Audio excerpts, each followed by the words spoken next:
name is Jeremiah. My given name is RisingBuffalo. That's Itino Nanestini Itat. And in English, I come from the Northern Arapaho and Seneca nations. I grew up on the Seneca tribe back with the people of the Longhouse, the Eastern Woodlands off of Lake Erie. I'm enrolled Northern Arapaho from the Wind River Reservation up in Wyoming. So this has been an interesting thought process when I'm thinking about resiliency in the river, but really it's really the environment and the community and the people that I ended up contemplating over the past couple weeks. Trying to figure out what I was going to say in the 20 minutes that I have, and I have a post-it note that has exceeded its space, so we'll see how much I can get through. I had a cup of coffee, so I should be able to talk a little quicker. So if you're taking notes, try to keep up.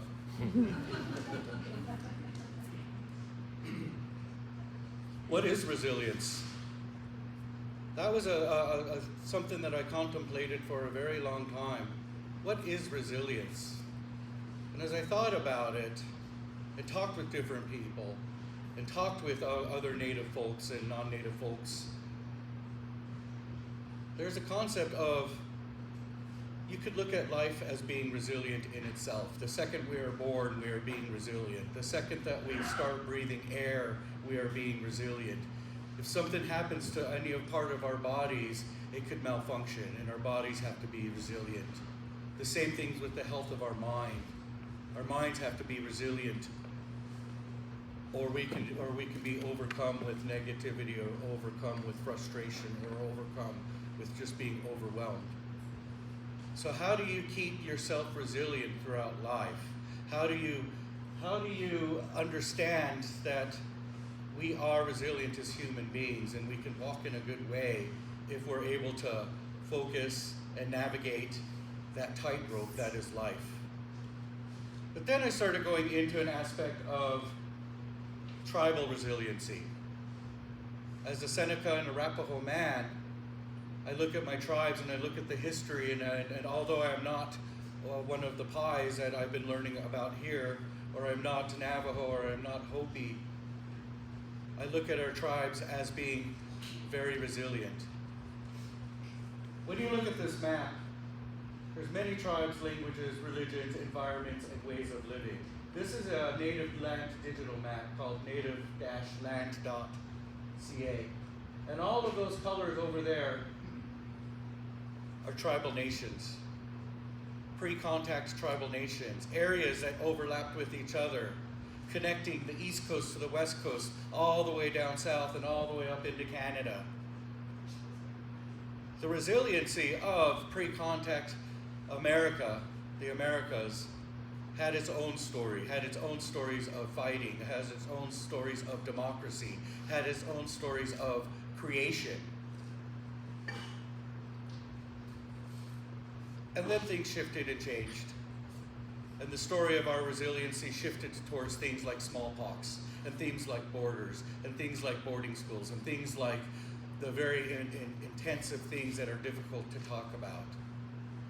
Where our tribes were having this cultural conflict with this new style of living, and vice versa. And it disrupted what we considered normal, and we had to be resilient. We had to understand that we had to figure out how to relive and recreate again. That's where I thought about the theme of my topic. Resilience is recreation. The story of us and who we are, and our resiliency within ourselves, and our resiliency within our tribes, and our resiliency within working with each other. Things like our Haudenosaunee people, who the United States government is based on. If you did not know that, that's part of the history that we need to try to keep. You see, a lot of the history of our tribal communities wasn't lost, but it was never told. Hey, RisingBuffalo, you're trying to rewrite history. You're trying to change things.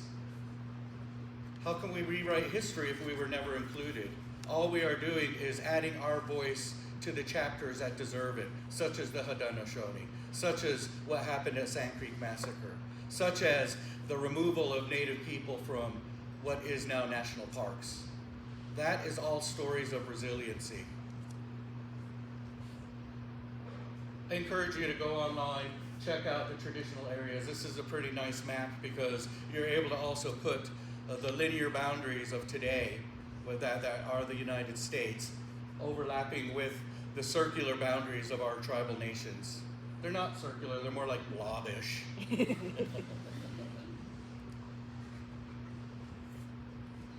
Resiliency is education. As I stated earlier, it is important to remember and understand the story of our tribal people, the story of the United States, the story of all of us. Respecting the tribal sovereignty and understanding that our tribes are its own government. The Park Service, we do government-to-government tribal consultations, and we have our delegations, our dignitaries from each tribe, our dignitaries from the National Park Service. I want to ask yourself, I want to ask you to ask yourself, are you able to name all 11 affiliated tribes without looking at this map? I can't. My new goal is to try to understand and stay connected into the 11 associate tribes that I myself am learning about. I can list all of the Lakota, Dakota, I can list the Northern Arapaho, I can list our Haudenosaunee people. But as my journey brought me here, now my resiliency is in education. My resiliency is understanding my Native brothers and sisters and my cousins and my aunties and uncles who have been here for a very long time. My resiliency is embracing the stories that have occurred here at Grand Canyon. A form of resiliency and a form of healing is just what the National Park Service has been doing to try to work with tribes again, to address some of the things that have happened, such as the displacement and forced relocation of the Havasupai people from down below where the visitor centers are. And then they called it Indian Gardens. And then they called it Indian Garden or something like that. And finally, a form of resiliency was understanding what had happened, trying to listen to how that distrust and that cultural conflict occurred in one simple way. And that way was to rename and work with the tribes to rename it to Havasupai Gardens, giving the respect and dignity that is deserved of our tribal people to these 11 associated tribes here at Grand Canyon. So as I go and I learn and I find my own resiliency, I also find a little bit of fear too. That fear of not knowing, that fear of having to figure things out for myself, that fear of being separated from my own tribe, my own family, my own sun dances, my own longhouse traditions. Losing my entire family who passed away in my arms and coming and eventually making its way here to where, again, I had to be resilient. And I found my resiliency from suffering through that loss and suffering through relocation and suffering through not having community and tribes. And that is through the water. And that is through the tribes. You see, although we are all Native communities, we are completely different. And I am an ignorant child when I am learning about all of these 11 affiliated tribes.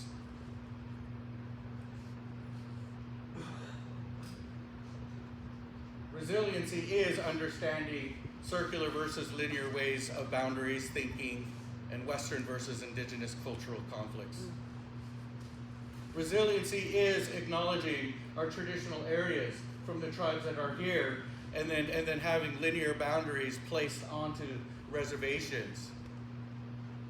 At one point, we were not allowed to leave reservations under penalty of death. My grandmother fled the reservation. She pretended she was a Mexican, who are indigenous people too, and fled and made her way down to Tucson. Circular versus linear ways of thinking, boundaries, Western cultural concepts, all of that. However, it is not about anger and it is not about blame, it is about understanding that resiliency is education.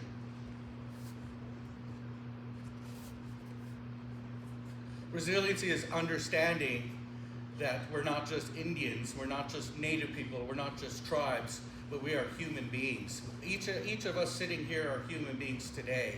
Think about your cultural background. Where does your family come from?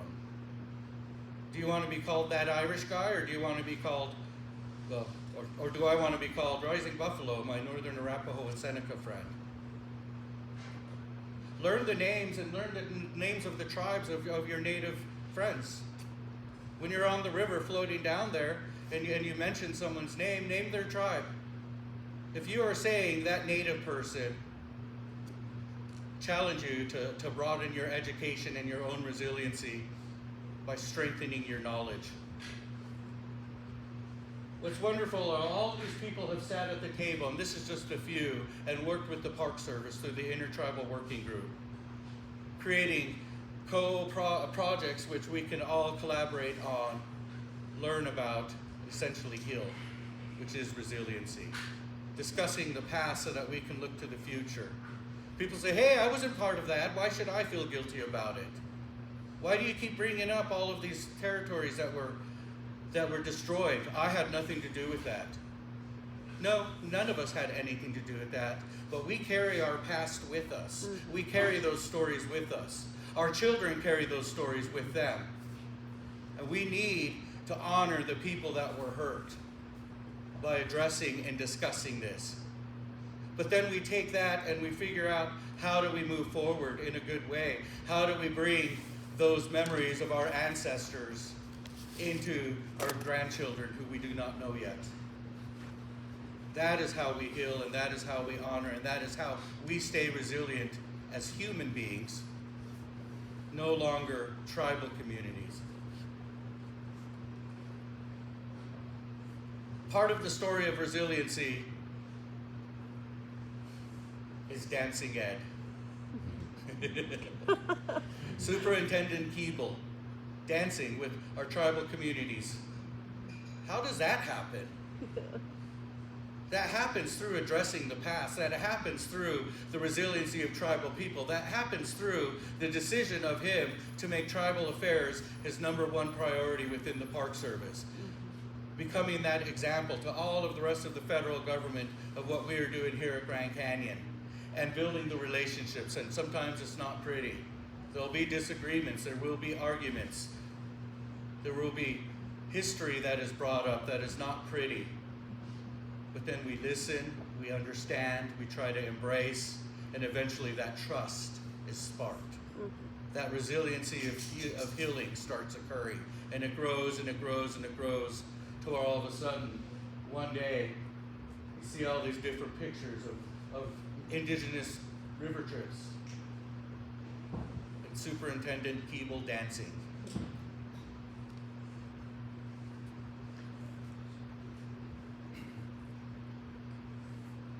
Recreation and recreation is healing. This is where I was thinking about that. I'm like, well, a form of recreation is recreation. You go on your own healing journey. I went on 2 river trips after I moved here last year. Actually, I spoke here last year, and I hadn't gone on the Grand Canyon. I had the opportunity to go on the GCC donor trip and understand the dynamics of what they're doing. And then I also had the opportunity to go on the Navajo Nation cultural trip and listen to my Navajo friends and cousins and understand and participate. Through recreation, though, I found my own healing process. And in that process, it was this. Feeling isolated, as I mentioned earlier. Feeling lost through the loss of my family. Feeling hurt, feeling no community at first. Feeling afraid. And it was the water that allowed me to start healing myself again, in an even bigger way. You see, when I was stationed at Rocky Mountain National Park, we had our Arapaho language people coming up. The headwaters of the Colorado River is where we take our elders and our children, and we are relearning our Arapaho language. And watching them near the headwaters, which is just a trickle, and it's a little spring, playing, laughing, fighting, crying, speaking Arapaho to our ancestors who are in the trees and in the rocks and in the water. and then coming here and accepting a promotion and having that fear, feeling separated. But as I floated and as I thought about that water, I recognized that that same water my family is participating in through healing, laughing, crying, arguing, is the same water that flows through the Grand Canyon. And that water allowed me to be able to understand that I'm still connected. All of those circular boundaries, all of those linear boundaries connected me from the high up in the mountains of the Rockies down into the canyons of the Havasupai, Wallapai, all of the tribes that have deep connections here. Indigenous America isn't as different as people think. We are all connected. It is a much smaller cultural community than people assume. We knew who each other was. We knew where not to go. We knew who might be friendly. We knew who might not be friendly. So at what point does nature need to be resilient and heal on itself? That is the big question. We have a lack of water and the fear of loss of water. But how do we allow the environment to be resilient on its own? At what point do we have to shift our own behaviors to allow nature to heal itself? At Chaco Canyon, I spent for 3 years during COVID, and I was by myself. And I watched all of those trails start returning to the earth, and it was healing itself. Animals were starting to come in, and it's already isolated. At Mesa Verde, I watched the overcrowding of hundreds of people every 30 minutes going through Cliff Palace. How does that allow itself to heal? How does nature allow itself to take a breath? I do not know. We're about to enter a reality that may include affecting our ability to have recreation. How are we as human beings going to help each other and be resilient? How are we as human beings going to allow the earth to heal itself? How are we going to allow the rocks and the trees and the water and everything and all of those animals, including us, to participate in its recreation of itself? I do not have an answer. These are just the thoughts that I had through it all. And remembering that all of our tribes are connected through circles, and all of our people are connected through each other, and we all share a history because we as human beings are resilient. The second we started breathing, we became resilient for our ancestors and for the future. That is what connects us in the story of resiliency, is the story of each other.